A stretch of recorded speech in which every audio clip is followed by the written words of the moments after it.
Quotes from John Newton. From the Kindle, Deep Christian Quotes and Bible Verses. First quote. Assurance grows by repeated conflict, by our repeated experimental proof of the Lord's power and goodness to save. When we have been brought very low and helped, sorely wounded and healed, cast down and raised again, have given up all hope, and been suddenly snatched from danger, and placed in safety.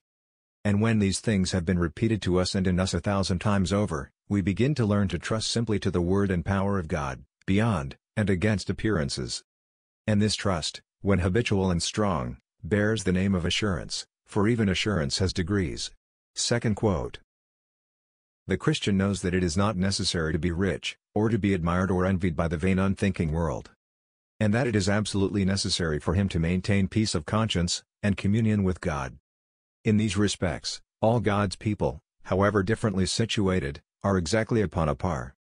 But, alas! How many who profess to know and value the gospel, are far otherwise minded. The chief mark of their profession, is their attendance on Sunday services. Third quote. Satan has many contrivances to amuse people, and to divert their thoughts from their real danger.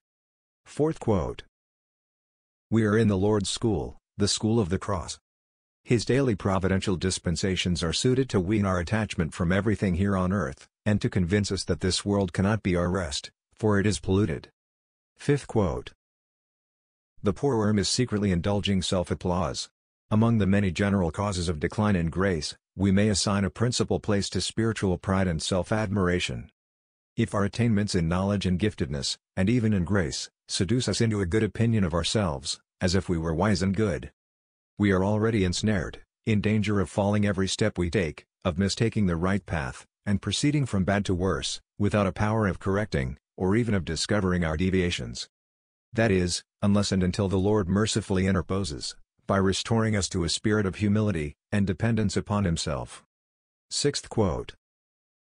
True Christians, through the remaining evil of their hearts, and the subtle temptations of their enemy, are liable not only to the workings of that pride which is common to our fallen nature, but to a certain kind of pride, which, though the most absurd and intolerable in any person, can only be found among those who make profession of the gospel.